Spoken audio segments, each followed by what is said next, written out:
Hello, I'm Ken Steely for Ukiah Way Back When, and I'm sitting here today with Don Rones. Hello, Don. How are you? Ken. Hi. And a big milestone has recently been had with Don. You've recently turned 100 years old. Right. And 100. what was your birthday? October 22nd, So we'll go back 100 years old, October 22nd of 1916. 1916. Centralia, Washington. And where Washington? Centralia, Washington. Centralia. Okay. So what was your childhood like in Centralia, Washington? Well, we left there when I was 6 years old, Uh-huh. and my father got transferred to San Francisco. And What did your father do to be transferred? he was head candy maker for a wholesale candy maker, candy company. Well, that's one of the reasons why, in addition to him being 100 years old, that I wanted to interview Don, because Don is the former owner of Rone's Candy and Ice Cream in Ukiah. Right. Was that the correct name? Yes, Or sir. was it ice cream and candy, or candy and ice cream? Candy and ice cream. Candy came first. Yeah, oh yeah. So you're a second generation candy maker. Yes, sir. Okay. Well, tell me a little bit more. I stopped you. Your father was transferred to San Francisco. Yes, and we eventually ended up down in Burlingame, San Mateo, down the peninsula. Mm-hmm. And in 1932, he decided to start his own little candy store And where was that? in Burlingame. Okay. And they were there until we moved to Ukiah in 1952. Okay. And the reason we came to Ukiah, at the end of the war, our lease was expiring, and it was so expensive to do business, we weren't making enough money to make a move, so we decided to find some community that needed a candy and ice cream store. And so I you spent 2 years canvassing Northern California. so you moved your dad and your family basically moved the ice cream and candy store from Burlingame to Ukiah. Ukiah. In the winter of 51, we opened in June 1352. Okay, and that was I believe you told me it was a Friday. Yeah, Friday. You've got a great memory. I love this. Yeah, I Yeah. took some notes earlier before we started taping. Yeah, Friday. Now- well, the reason Friday in prep is Friday the 13th. Right, right. So, and that actually ended up being pretty lucky for you because you did fairly well there, We right? did very well. From 52 to what year did you sell it? Well, 1958 I became involved. I was invited to be manager of Atten's Propane. Okay. And my mother kept the business going till 62, and she sold it to Mr. Henne in 1962. That was Bill and Phyllis Henne. Bill Right. and Phyllis Henne. Now, you were married during that time, backing up a little bit, before you ever came to Ukiah, you got Yes, married. we got married in Honolulu, 1943. And your first wife was Vivian? Oh, Vivi. Vivi Evers Right. was her maiden name. Yes. She And- was from Hayward. And you two were married for 67 years, I have here in my notes. Is that Yes. correct? Yeah. All right. Now, we're going to jump ahead just a little bit because you remarried a second time 5 years ago. Right? Tell me a little excuse bit me, about yeah, that. I'm leading you into the next The lovely Barbara Barbara Stedman. Stedman. And can we pan the camera to the right there and get a little shot of Barbara real quick? Oh, no, you just stay there. Just I want to get Barbara's shot in there. All right, say hello, Barbara. Thank you. All right. And by the way, our cameraman today is William French, and I appreciate you accommodating us on this, William. Thank you. All right. So, backing up a little bit, you mentioned you were in the war. Were you No, I stationed? went in the war. It's civilian, and Okay. happened to be going horseback riding the December 7th morning, and we got that past to the end of the runway at Hickam Field, and there was still a zero strafing, and he kept his guns going, and pretty soon a fellow come running out of the apartment that he killed his wife. We were that close to that accident. When we noticed the smoke coming from Pearl, we went around the corner, and the harbor washed up against the highway, so we were about 2 blocks away from the action, and we saw the second wave drop their bombs. We saw the Arizona sinking, and of course the other damage and activities that took place. Right. Very exciting. Yeah, I was citing in a sad way, definitely. So back to the candy making business. Is that something that you went to school for, or just learned from your father? Just my dad did the store when I was in high school. I grew up with it, and I had an opportunity to go to Honolulu. I don't know whether you're interested, but that was kind of interesting. When we got out of high school, the Depression was on, and one of my good friends, his dad got him a job on a boat because he was tired of him hanging around, no work, and he got bumped off in Honolulu because he was non-union. Okay. And he kept sending newspaper articles back about all the jobs that were available over there. So one of our friends went over and he wrote back how great the jobs were.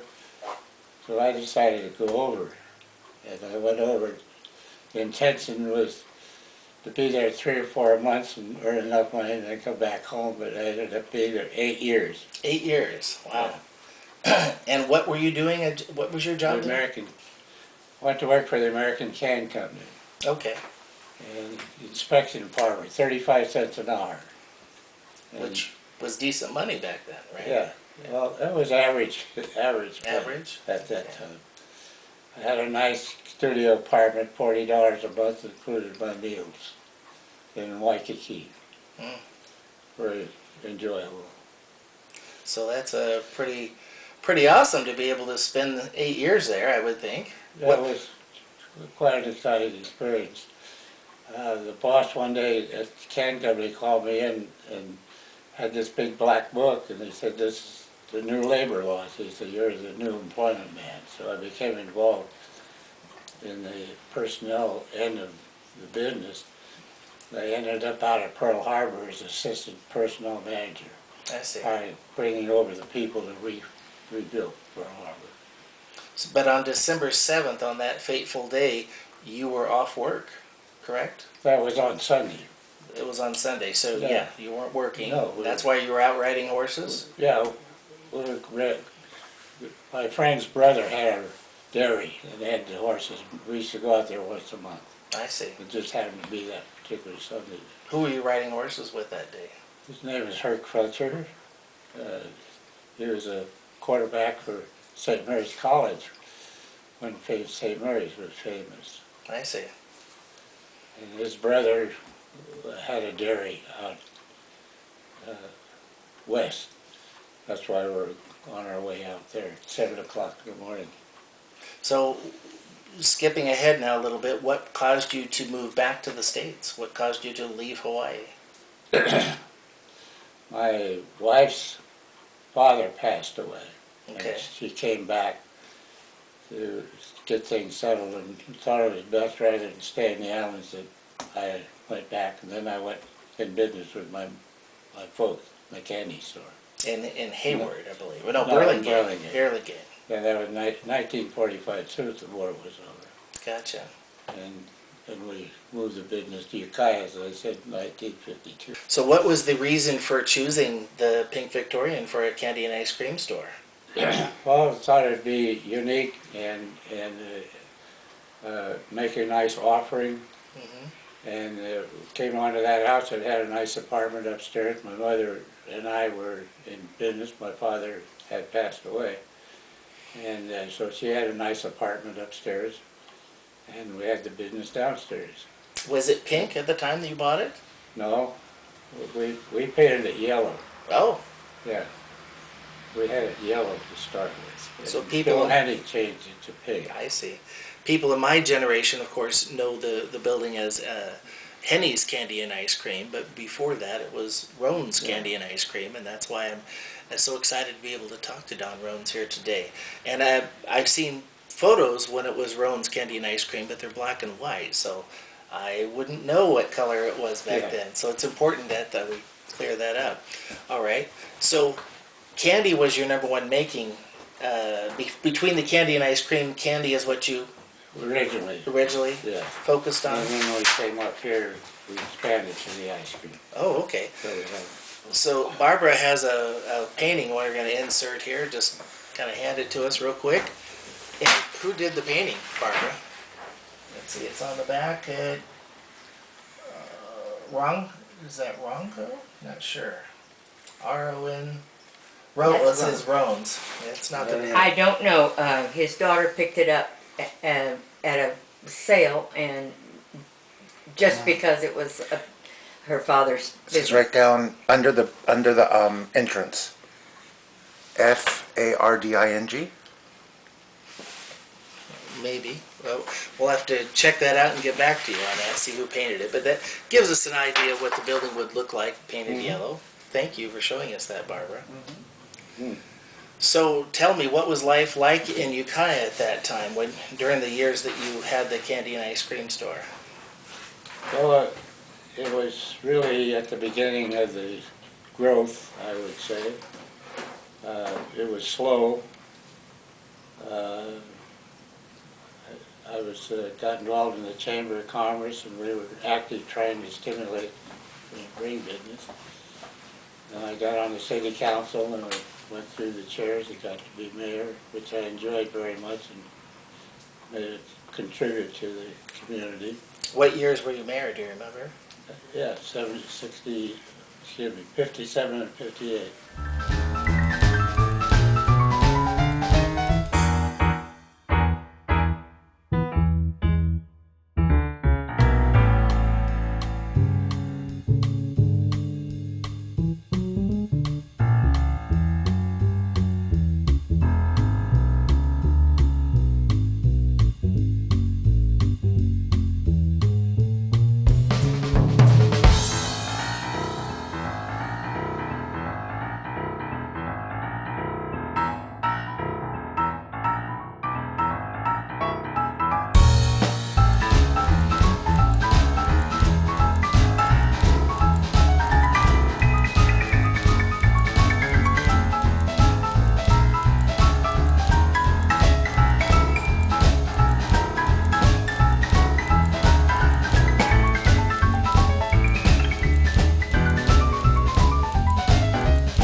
What were some of the changes that you saw in Ukiah during that time? Well, we put in the sewer, new sewer plant. We built a new jail. We put in the garbage disposal program up in Vichy. And the 4 years that I was on the council was very active in developing some of the basic necessities to keep the community going and the city growing. Masonite was going good at that time. Right. And it was a very exciting time for the period. We were very active and I was very proud of what we got done. Now, during the years that you had Roan's Candy and Ice Cream store in what was then the yellow Victorian, now we know it as the pink Victorian, across the street, us newbies, so to speak, we would know that as Rocky's Pizza. Right. But I understand it was a car dealership before that. Before that, it was Forrest Hughes. Was it Studebaker. Studebaker, right? Yeah. And he ended up moving, I believe, just north of there a little bit later on. I don't recall that. Okay, well, I have that in our history. Yeah, I see. Either he moved north of there later on, or he used to be north and then moved south to that location. I don't remember, but I can check that up. So I was just trying to get a little idea what the businesses were around your candy and ice cream store at that time. That's about all. Just the Studebaker and ourselves, and just below it, where NCO used to be a restroom. Was that Frank Fenton? Cuff had a restroom. Okay, that would be the Little Chef. Yeah. Yeah, Right. and in Frank Cuff had that, I'm in touch with their grandson for another interview about that later. Yeah. So the Little Chef was there at that time. Before the Little Chef, that was Fenton's restaurant. No, And Fenton's came. Fenton's came after that? Yeah. Oh, okay. Gotta read my own notes. Yeah. Which Fenton's is still going strong in Oakland, so that's kind of... Well, the That's- brothers came up, and there's an interesting story. They were going to run us out of business, I see. but they quit. They ended up first. We survived. Yeah, it was interesting. I see. So what was your favorite part about owning the candy and ice cream store? Well, number one, we had a very good product. I was very proud of our product, both the candy and the ice cream. And serving the public, the people, it was a nice business because 99% of the people that come in were happy. You know, they Right. wanted something. And we had a lot of fun with the Little League. After Little League games, we furnished a Sunday for all the players. But it was just a friendly business. And I was proud to be able to make candy because it's an unusual occupation. My father started, when he was 19 years old, he wanted to learn the business, and he barnstormed from Oregon to Salt Lake City. He'd go into a town and give him a fudge, he'd pick something up. I've got his book of the history of that. So he was an old-time And your father's name again? Elmer. Elmer Rones? Yeah. Okay. Yeah, it was quite a nice history. Now, were you well known at like say the holiday time, Christmas time? Did you make special candy canes or anything like that? Oh yeah, we made candy canes. Well, every holiday, Easter we made Easter eggs, and well, primarily Easter and Christmas. What about Valentine's Day? Well, Valentine's Day, the hearts, the boxes came. We didn't do anything special for it. Well, speaking of boxes, if we could, William, if you could get that box off the table over there, I'd like to show our folks, you've still got one of your candy boxes here. Believe it or not, 6 months ago, a gentleman at the cannibal feed came up and said, "Look at what I found." And I was very happy to have the opportunity to have that. It says Rones, Ukiah, California, gateway to the Redwoods, assorted homemade candy. And this is a 2-pound box. Ingredients says milk and dark chocolate, white and brown sugar. Very simple ingredients. I love this. Let's see what's inside. Nothing. Oh, nothing. Just little bit of papers and stuff. It sounds like there's some historical articles in here I might not... Yeah, you're welcome to go I would through like it. to read later. I could tell there was something in there. I'd like, hope there's not still candy from 1956 or 50, earlier on here. Okay, well that's neat to show. Thank you. Another unique thing with the menu for the ice cream room was on a slab of redwood. Oh, I don't know what happened to them all. I didn't get an opportunity to get one of those, but that was quite unique. having the menu on Redwood? Yeah, Well, did you have that menu made up, or did yeah, you? yeah. The big redwood plant up in Northern California is one of the bosses came through and stopped and had a ice cream, and we got to talking about it. He said, "Oh, I got this thing for you," and he shipped me a bunch of them, and local newspaper printed them. Gotcha. That was really interesting. Yeah. Now, during my generation, I remember Bill Henne and his wife Phyllis owning Henne's Candy and Ice Cream, which is what it became later after it was Roan's Candy and Ice Cream. What caused you to sell your business to Bill and Phyllis Henne? I became acquainted with Mr. Al Anton, who owned the propane distributing business here in Ukiah. That was Anton's Propane down in the South Ukiah, across from the airport. That's right. He needed a manager, and he asked me if I'd be interested. And so I left the candy business and went to work for Mr. Anton at Anton's Propane as the manager of his business.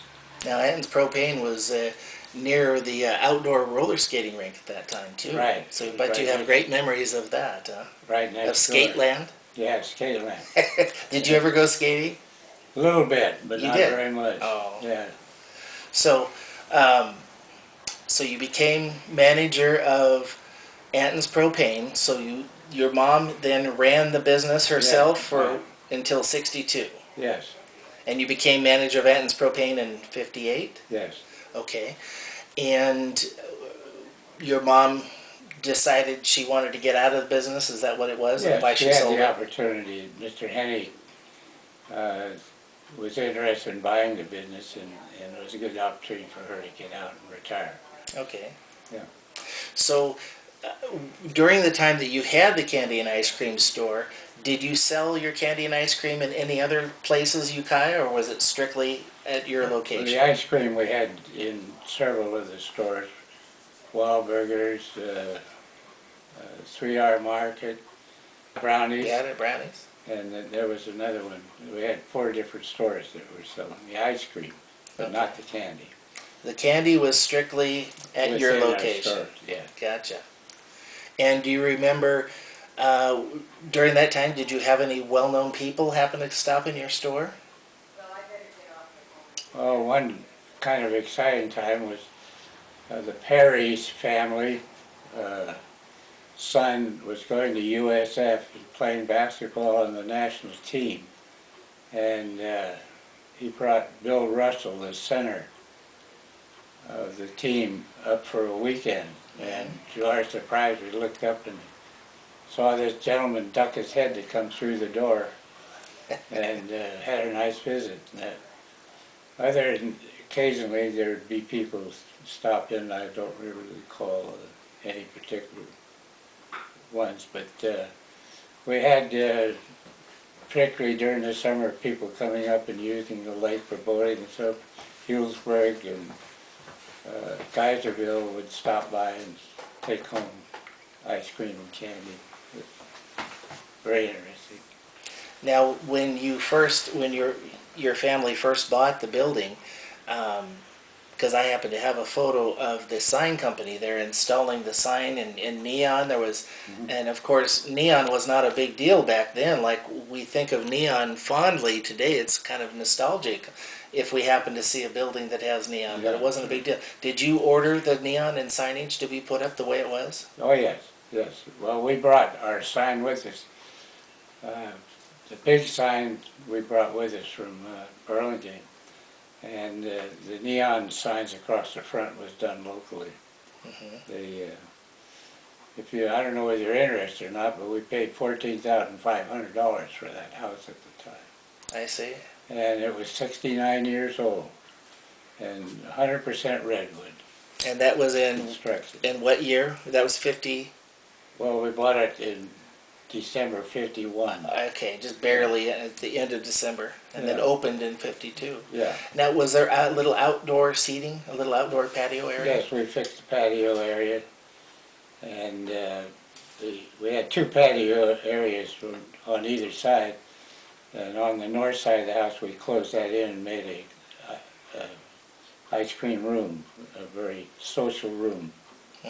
Had a fireplace, and it was very. I remember that. Later Enjoyed on. that very much. Then on the right side, we had the open patio, where people would sit in the outside, and the Little League and so forth, they used it quite frequently. Right. Yeah.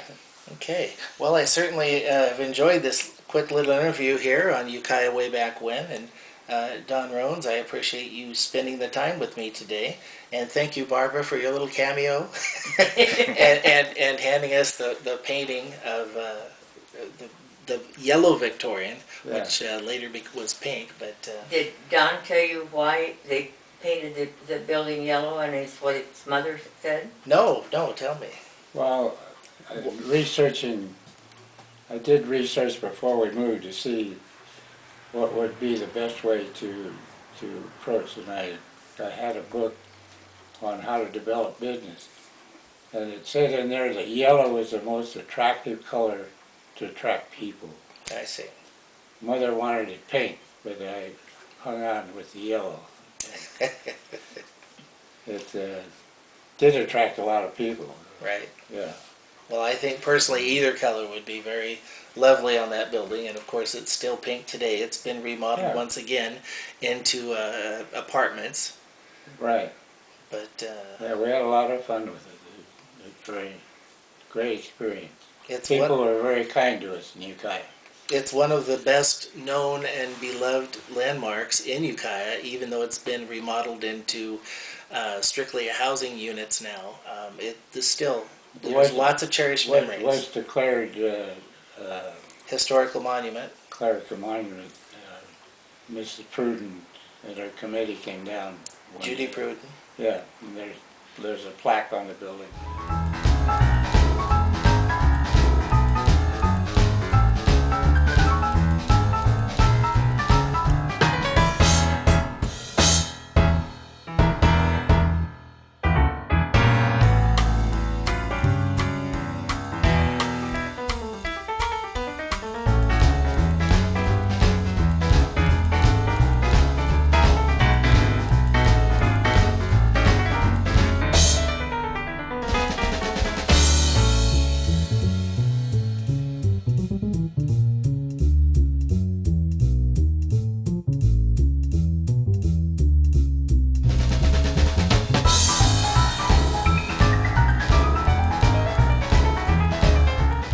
Well, during the remodeling and everything, we had to refinance. I see. And representatives of the bank came down and went through it. And they came back and said that we'll give you X number of dollars, which is not near as much wood. But one of the fellows said, well, I don't think they're going to last 6 months. I don't think we ought to go too strong. We kind of outfooled them. I would say. Yeah, it was interesting. Very much.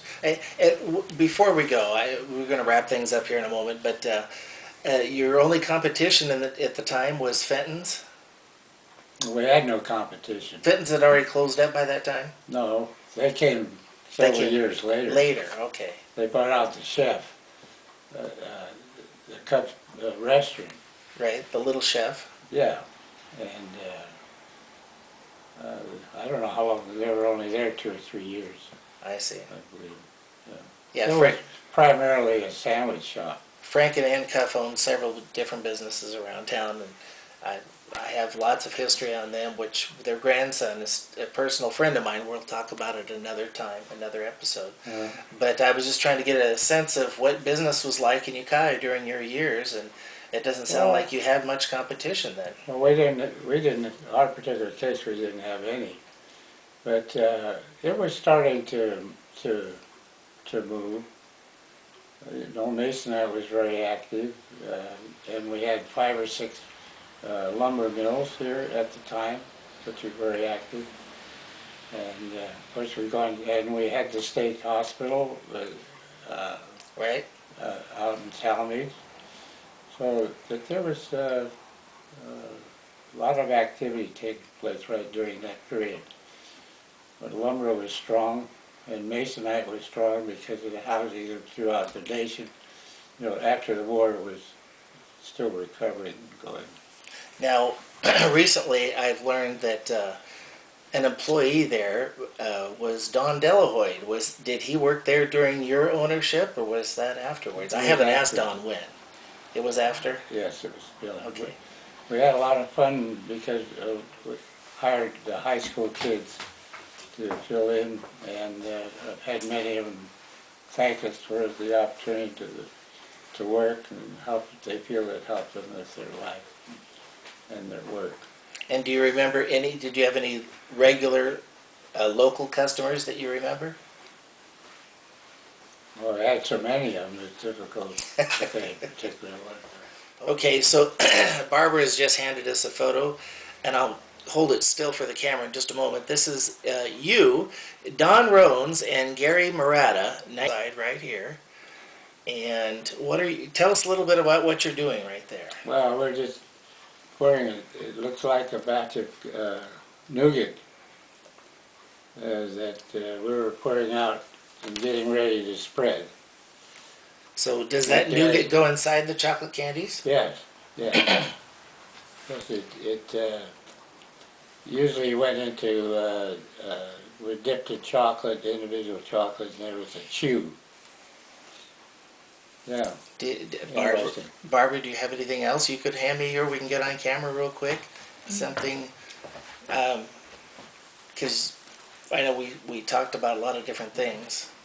Well, we always had 2 or 3 high school kids working the busy times on the evenings and on the weekends. Well, Gary, Bob, his brother Bob, Channing Cornell,